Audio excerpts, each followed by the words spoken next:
This is ESG Decoded, the podcast powered by Global Affairs Associates to provide relevant, actionable updates related to business innovation and sustainability. Join Kaitlyn Allen and Amanda Shea of Global Affairs Associates for thoughtful, nuanced conversations with industry leaders that explore the complexities, the risks, and the opportunities connected to all things ESG.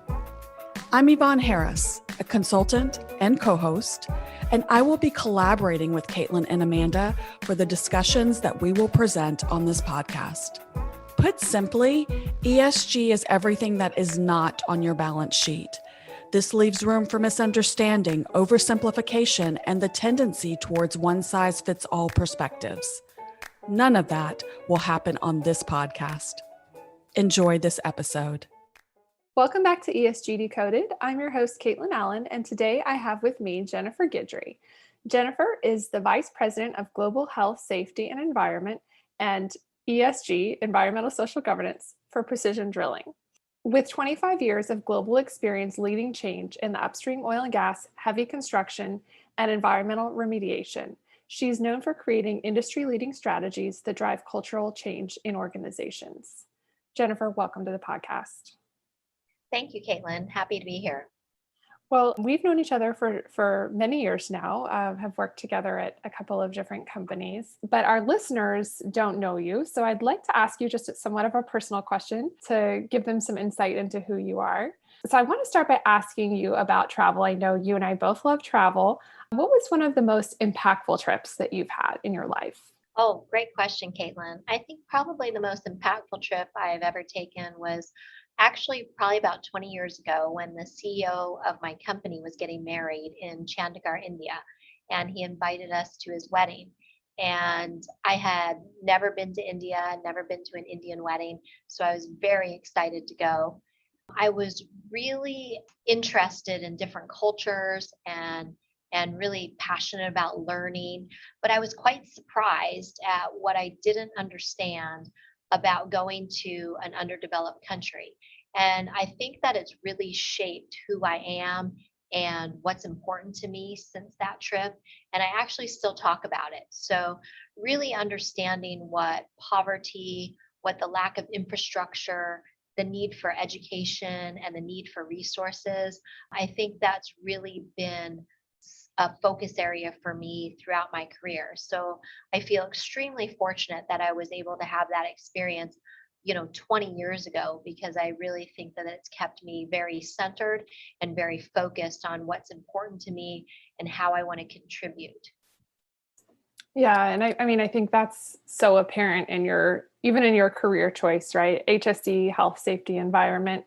And now, adding ESG to that, ESG, environmental social governance, these issues are really what you've worked on, right? In the corporate context. And so, a lot of folks in industry have been familiar for many years with HSE, health, safety, environment, or EHS, however your company decides to say it, right? It can vary.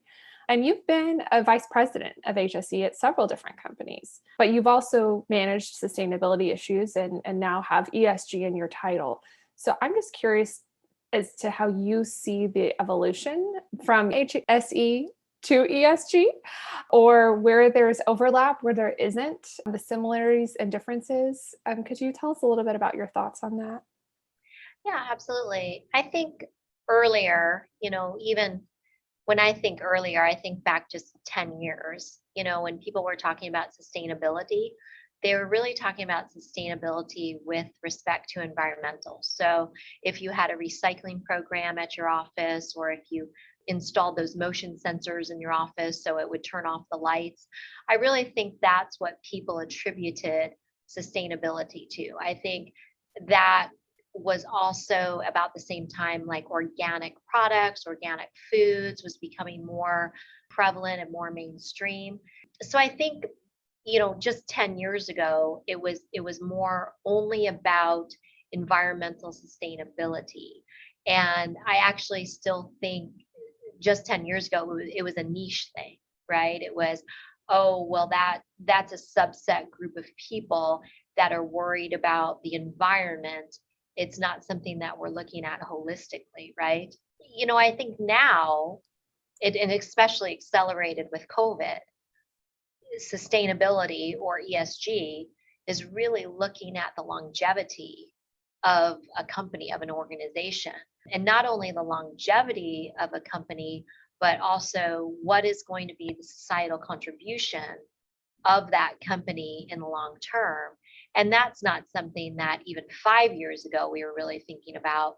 We were thinking about financial viability and profitability, but now we're marrying those two things together with, okay, do we want to be a sustainable company that has a sustainable product?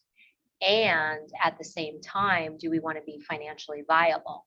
And I think the introduction of the finance has really reshaped the landscape of ESG. Now that the institutional investors, now that the shareholders are really looking at, I want to invest in a company that's going to be here for the long term and that's going to be agile enough to be able to evolve and to mature with the ESG themes and the ESG focus areas that are here for us now. And COVID has completely accelerated that conversation, especially around the S.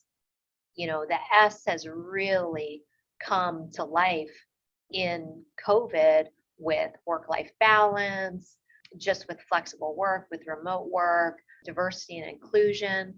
And I just don't think that that's something that we thought about several years ago. I actually am not sure that HSE and the now ESG have too much of an overlap. I think you'll always have that E piece where the knowledge and the experience and the environmental will, of course, help propel you in ESG.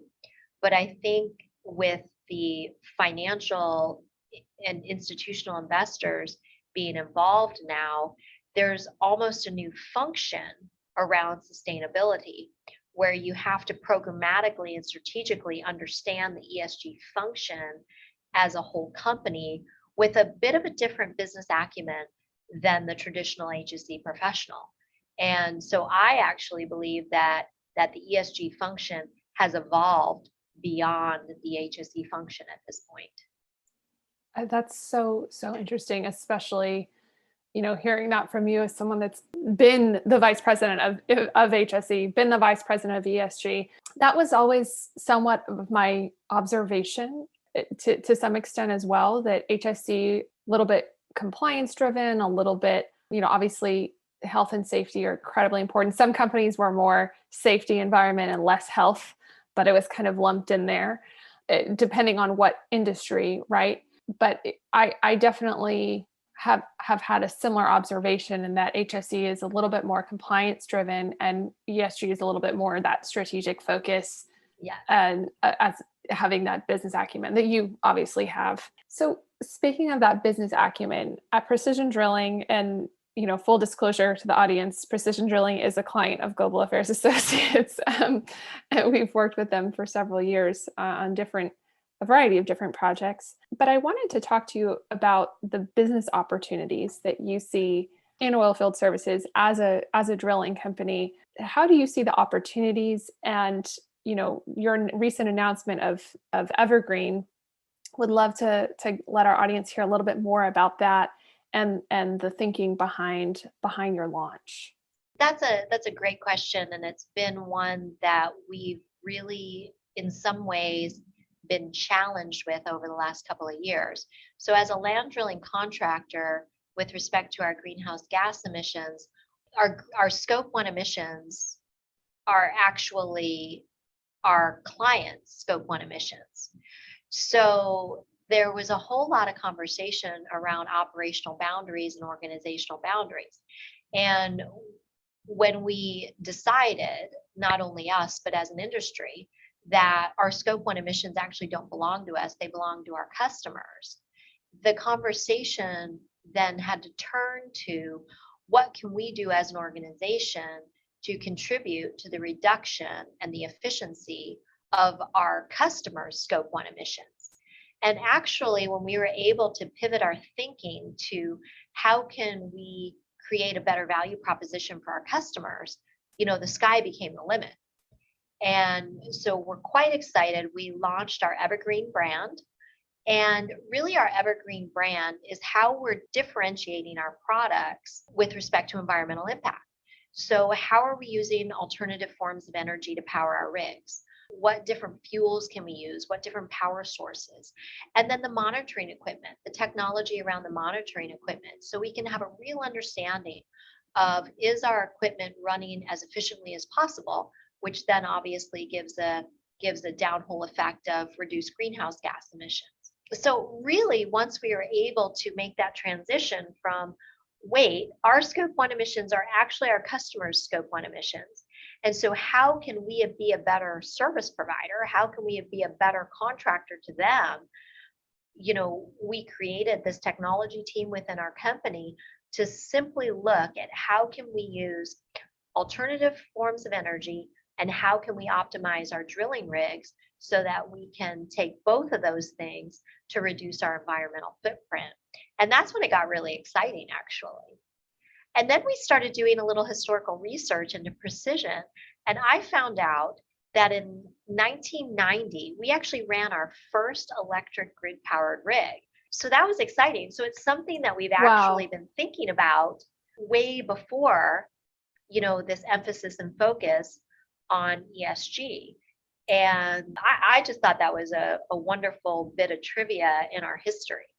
Absolutely. Yeah. And Precision Drilling drilled the first geothermal well for Ever Technologies also, We right? did. We completed that in 2020, and we did 2 deep horizontal wells that had multilateral legs, and the multilateral legs intersect with each other. And then we pump, it's a pumping of water through those 2 legs where they meet, and obviously it creates heat and it generates power.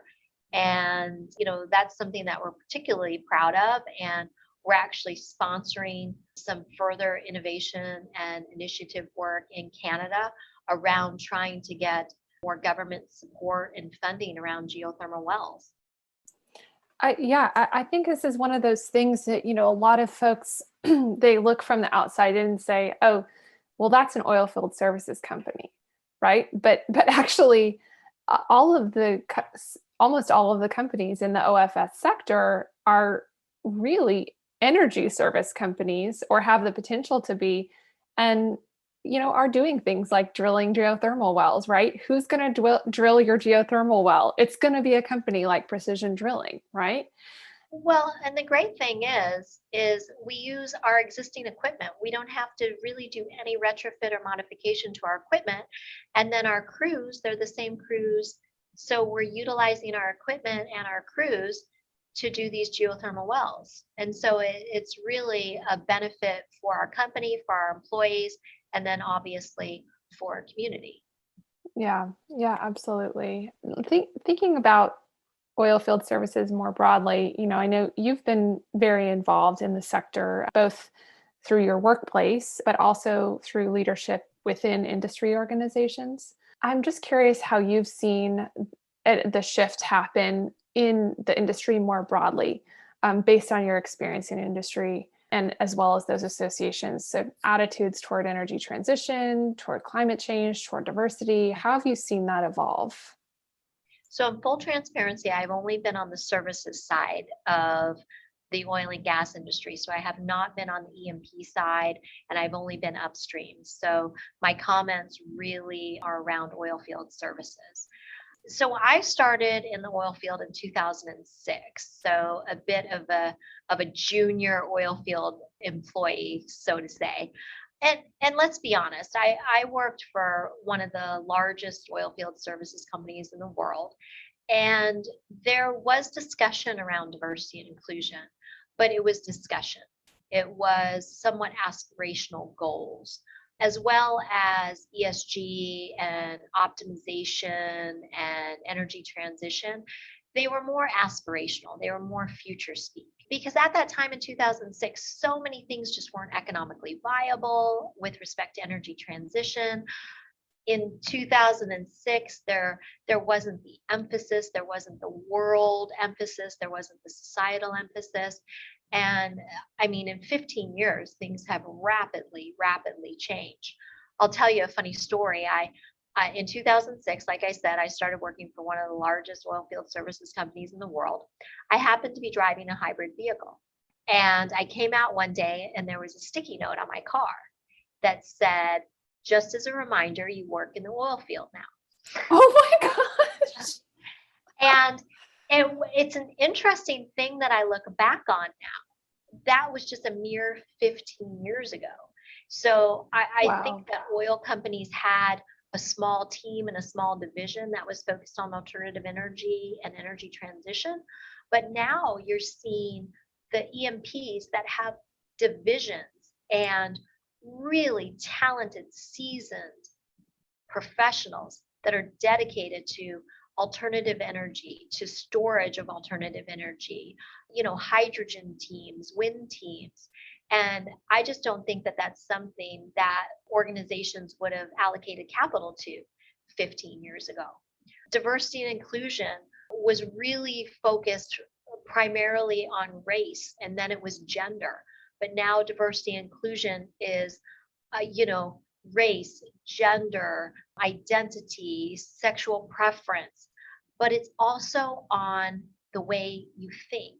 It's diversity of thought, diversity of knowledge.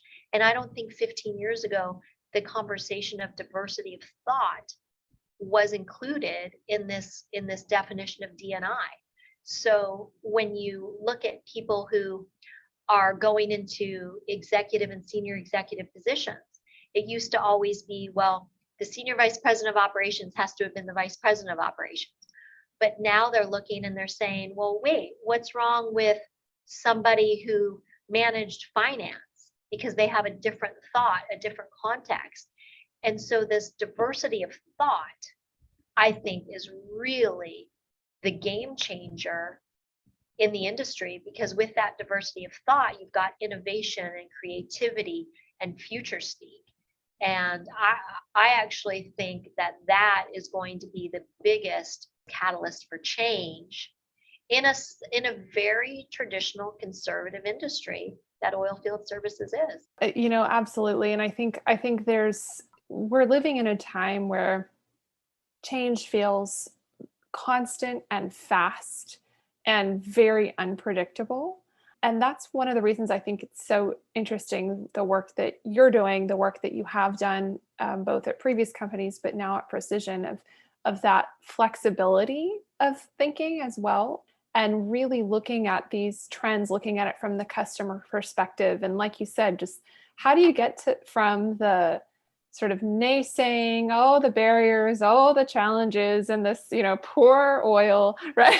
Like there's a lot of that kind of negativity when really this can be such a huge opportunity for the industry, and particularly for the oil field services sector, because don't we know who's really developing a lot of the technology that's going to help the EMPs get to net zero is you guys, is OFS, is energy services. And that's really where this technology is being developed. It's been such an interesting shift, because to be transparent, 4.5 years ago, almost 5 years, when I joined Precision, it was sort of like, oh, she's going to talk to us about ESG.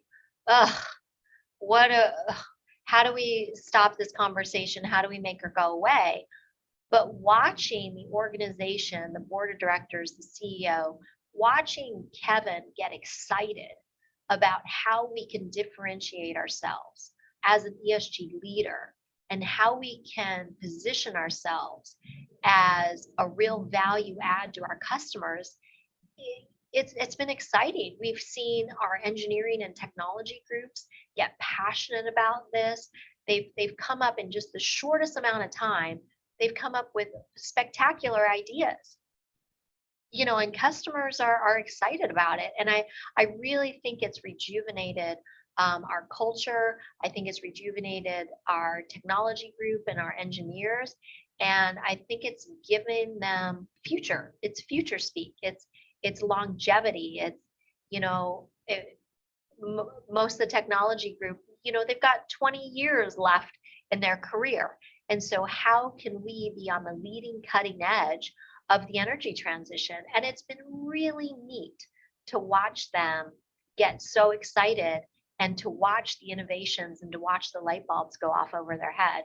And it's been great in this very stressful and challenging time of COVID to have something positive like this to focus on. Yeah, absolutely. And I mean, that just, it says it all, right? I think it goes back again to the shared purpose, right? And that's the beauty of working toward the sustainable development goals together. That's the joy of working as a country, as a industry, as the world toward the goals of the Paris Agreement, for example, right? How do we get there together, and where can we innovate? And that's where that shared purpose is so good for company cultures, right?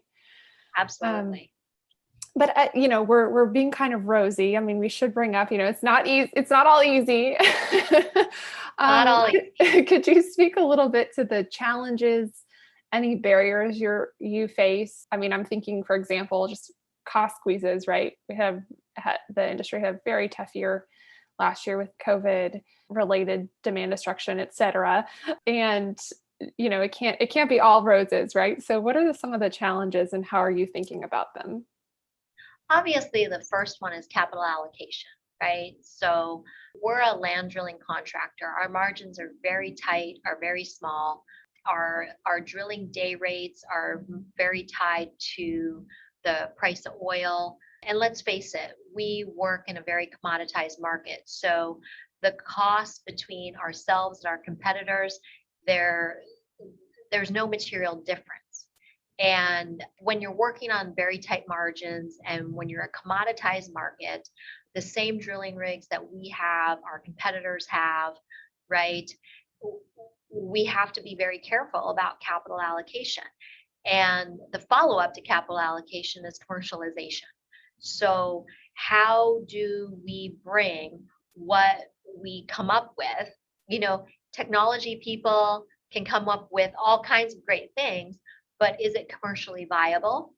And is it viable financially? So those are the two biggest constraints we have, is financial and commercial viability. I think beyond that too is, our customers, our E&Ps, right? They have the same constraints we do. They have budgets, they have constraints, they have all kinds of things. And so being able to fit into their financial and business models is a challenge. We really want to do the right thing with respect to ESG, but it comes at a cost. And at what cost will the market bear? Yeah, that's one of the big questions. Do you know the answer yet? If I knew the answer, I probably wouldn't be on this podcast. That answer and be on easy street somewhere on an island in the Caribbean. Right, absolutely. We'll see, right? We'll see what happens next with all this. But I think you're right. I think that's true of so many companies that most people in the end, I think, really do want to do the right thing. And it's just a matter of looking at holistically, looking at all those constraints, looking at and taking a risk, frankly. I mean, sometimes it's every business strategy decision, is a weighing of risks and benefits, right? So I guess it's TBD. It's TBD. The other thing that we haven't mentioned is, government regulations, government subsidies, and how is the government, in all of our operating regions, right? We're a worldwide organization. So how are the different government regulations, how are the different subsidies going to be able to support the required amount of capital investment to get to these agreements that we have said that we absolutely want to achieve? It's just a tough tightrope balancing act, and we're definitely committed to getting there, but we need a little bit of foreshadowing on how we get to sort of that utopia of being an energy provider and balancing that out with greenhouse gas emissions and other initiatives with inside ESG. Yeah, no, I mean, I really appreciate this conversation happening on this pod because I think it helps give folks a sense of that none of this is cut and dry, right? And everybody is, looking to how do we do this and how do we, stay alive as a company, right? How do we balance all of that? So I think it's a very frankly realistic example of what companies are dealing with right now. It's such a challenge because I tell my team this all the time. We are actually a for-profit corporation, and we shouldn't feel bad about being a for-profit corporation. ESG is about making that profit in, a sustainable, humane, positive impact organization.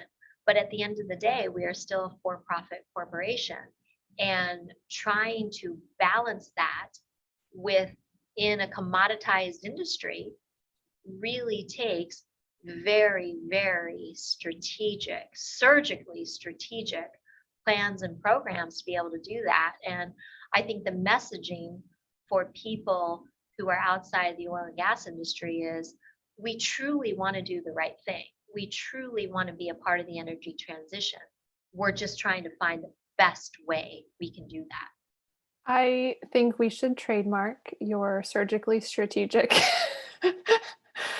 A little quote there. Beautiful. It's so true. And I think that is an important message. It's really easy when folks don't know anyone in the industry to just point fingers and say, well, they're all evil or they're all bad. And once you work with people in the industry, it's just, you can't say that anymore. Right. And of course, there are some bad apples and whatnot. But in my personal experience, the vast majority of people I've ever interacted with, whether it's clients, family, friends that work in the industry, people really do care about the environment. People really do care about these issues. And I think there's just now, because the investor level is there as well, now it's becoming perhaps more formalized in a way that it hadn't been, or giving and also providing that market signal and that incentive, say, hey, this is where we want to go as a society. That's a market signal, right? And it allows companies like Precision to do these interesting new things like Evergreen, right? I think the key is the term transition and energy transition. This is not going to be something that we're going to do overnight. Excuse the pun, we're not going to flip the switch and, Yes. be an alternative energy company tomorrow, but it's having a meaningful and a positive contribution to the transition. And that's really how we want to position ourselves and how we really want to position the sector, is that we're in it for the long term. We understand the transition.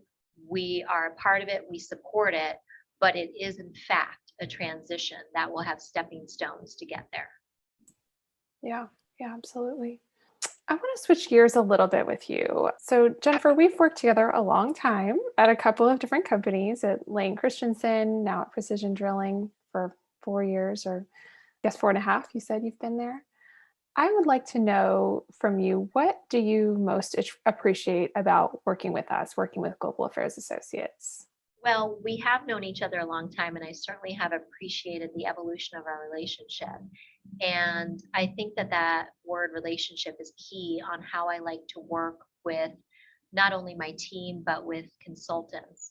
I'm a bit of a finicky individual when it comes to consultants. I really enjoy and get the most value from working with people that I'm able to actually build relationships with. So I'm actually quite turned off by transactional consulting companies. I mean, as you know, we have a choice of many different consulting companies in this space, as well as being in Houston. I mean, Houston, there is no lack of consultants for any discipline that we need. But what's most important to me is a group that really has the desire to understand who we are, to understand our personality, our quirks, our culture, and our strategy. And something that I really valued with working with Global Affairs Associates is that y'all have been with us on my leadership journey. And we've really gotten to know each other at the low, at the high, at the medium, at the cruise control. And we've really appreciated and respected that journey. And I think because we've evolved together, we're really able to understand each other's business strategies, and it really creates mutual value for each other. And your firm is the type of firm that I'm really looking at a long-term relationship versus somebody that I just need, a transactional product delivered. And I think that's really what sets you apart from other firms, even other boutique firms, right? Is your desire to have that personal connection with people.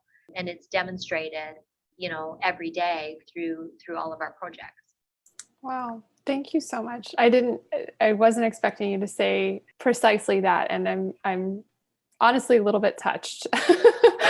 I feel the same way. When we began working together many years ago, you really took a chance on me. You took a chance on me. You were, my second publicly traded client, Lane Christensen.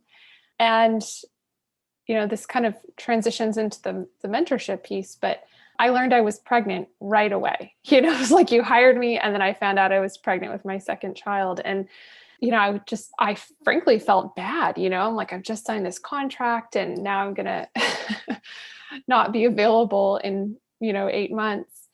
And I'll just never forget that positive reaction you had. I mean, I think the first thing was a squeal and excitement. Oh my God, I'm so excited for you. But beyond that, you had faith in my ability to get the work done, despite my status of being pregnant. And we did, right? We got it done. I think it was in like a few weeks before my due date. And then of course you went on to rehire us for your sustainability report and a few other things. So I've also certainly evolved in my leadership journey alongside you, and it's very meaningful. But about your mentorship of women, right? So as a woman that had been pregnant while we were doing consulting together, and I know from previous conversations as well, that you actively engage in mentoring other women that work for you. And so first of all, I admire that so much. And I feel that I'm a personal beneficiary of that. But I'd love to hear more from your perspective about what mentorship means and why it's meaningful for you personally. Of course, I'll caution you, I could talk for hours and hours on this topic, but I won't. But it's funny, when we were preparing for this podcast, Kaitlyn, when you said that you were pregnant before that project, I couldn't even remember. I didn't even remember that was the timing. And I keep jogging my brain and I'm like, I can't even remember. And where I've landed is some things that are super important to me in life, professionally and personally, is humanity and grace. And, really treating people with humanity and really treating people with grace. And that must have been the overriding thing when you told me that you were pregnant. And that must be why I can't remember that you were pregnant. I love that so much. I can't believe you don't remember. That's awesome. I don't. Even today, talking on this podcast, I'm like, was she pregnant? I'm so that is so amazing. It says a lot about you. It was just, yay, that's happy. And it's a non-issue, right? It's a non-issue. It's humanity, right? So as human beings in this thing we call the human race, life is a part of our interactions, and we just work through that and roll with it as it comes. And I think that's why mentorship has been such a true gift in my life. So I don't think I'm that unique. I think, like everybody, we have highs and lows, right? We have great success and great disappointment.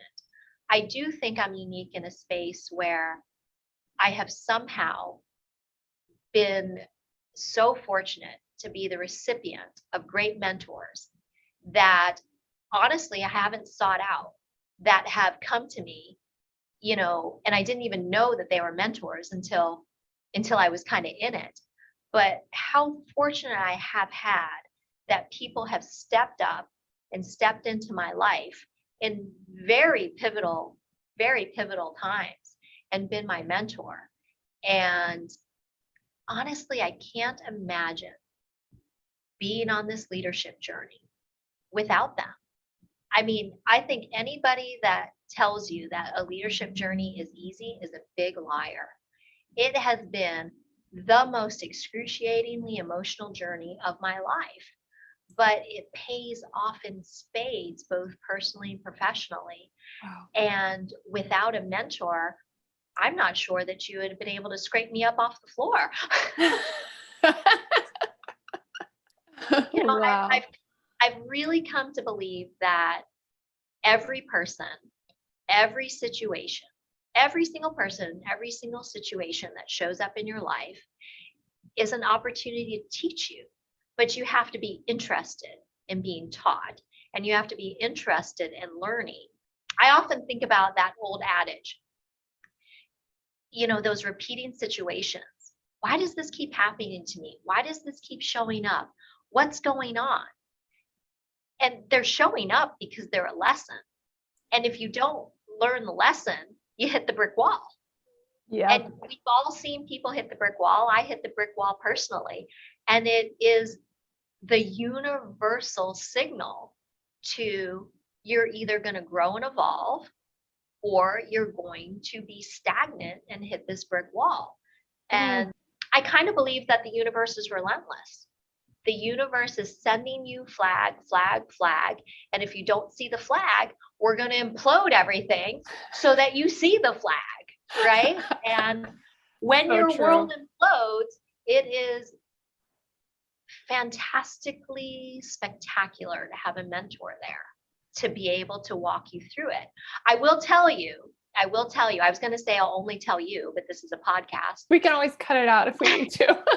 Well, I'll tell you that I didn't want the mentors when they were there. I thought I could handle it. I didn't want to be courageous, to be vulnerable, to accept the help of a mentor. I was begrudgingly accepting of mentorship. I don't know if it was ego, if it was pride. I don't know any of those things. And I will tell you that my mentors stuck it out with me until I was able to get out of my own way and to be able to receive the support, to receive the guidance, to receive the feedback, and really to receive in a very professional way the love that you need to be able to propel yourself forward in the leadership journey. And because of those things, I just simply give back, because the impact of mentorship in my life has been so big that how could I not take that responsibility and pay that forward? I don't think there's anything else I could possibly add to that. I have nothing to say except, wow. So well said. So beautiful. Thank you for opening up about that. Sometimes that vulnerability word Oh, yeah. really stresses people out and kind of puts the walls up. And then when I use the word in a professional way, love, it makes people feel a little prickly. But in order to be a mentor, I really think you have to love people. I think because you can't possibly want the best for somebody, and you can't possibly want somebody to grow and develop to be their best self unless you love an individual.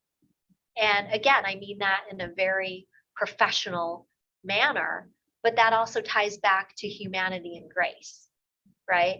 I have to really be caring and kind to care about the human race and to be able to give you grace. And I want to go back to something, Kaitlyn, about working with global affairs. So when I was working with y'all, I had a bit of a low moment. And it was a tough time in my personal life and my leadership journey. And the grace that you and Amanda showed to me during that low time, I will never forget, because that is the humanity of the hero's journey, right? Mm-hmm. That is the humanity of being able to support somebody through this thing we call life. And although you remember the pregnancy, which I don't remember, I I remember the low point that I was having, and it was a double whammy for me. I was having a low point in my personal and professional life, and I took it out on everybody. And you and Amanda showed me an immense amount of grace. And being shown that grace shows me my path to provide that grace back to other people. I mean, what a generous gift, right? Wow.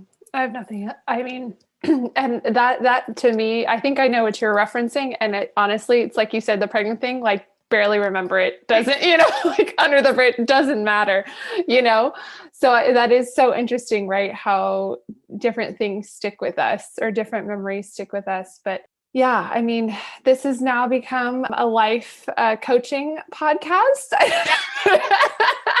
If anyone is confused right now. Well, we said in our next life, probably some coaching, leadership coaching. And yeah, absolutely. I mean, at the end of the day, like you said, I love the humanity and grace, because we all sometimes, many times, need to be shown grace, like you said. And, giving that freely it's just a value of how you live. Right. And maybe, that's what this part of the awakening, say, of ESG in the corporate world is like, folks saying, hey, I mean, just going back to the social part you were talking about, work from home and work-life balance and all things, maybe it's just like showing people a little more grace. Like, hey, we know you're working hard and trying to show up, but it's really hard. Sometimes things are hard, right? I think most times, and COVID has been such a challenge and it has been so devastating for so many people around the world. On the flip side of that, COVID has been a bit of a blessing, because it has shown people that there are things that are important that we have forgotten. And there's that humanity and the grace and family, and it can be much better balanced. And so I'm trying to come out of COVID, not only with my family, but with myself and my professional team, as a way as how can we come out of something that has been absolutely devastating for the world in a positive way? How can we springboard this into a different culture, into a different way of being, into a different way of leadership, into a different way of managing? And I think that has been an interesting stretch for my team. It's been an interesting stretch for my family, but it's wonderful to see people come together and want to create a quote unquote new operating environment post-COVID. Wow. Well, I don't think, you and I could talk a very long time on this. I don't even quite know how to summarize this right now at this moment. I'm going to have to go back and reflect, but I really think this closing on this note of humanity and grace, and remembering that there's people behind the corporations, there's people behind the fossil fuels, there's people behind everything that we see in the world, right? It all comes from us and nature, of course. I'm talking about companies, and just kind of remembering that and treating everyone with that humanity and grace. Beautiful. I love what you say, that there's people behind the fossil fuels, because I think that society gets in this space where fossil fuels or this and that. And the thing is just like other industries, we have brilliant, passionate people in this energy space, and allowing them the space to innovate and to be creative. I mean, the possibilities are limitless. Yeah. Thank you so much for being here. I wasn't sure we'd be able to fill an hour, but I think we could fill another hour. Yeah, I think we could. Thank you so much, Jennifer. Thank you, Kaitlyn. It's been such a pleasure. Thank you for listening to ESG Decoded. Subscribe to this podcast wherever you consume yours, and follow ESG Decoded and Global Affairs Associates across social media platforms. Until our next episode, take what you learned today to drive long-term value for your organization by doing good for people and for the planet.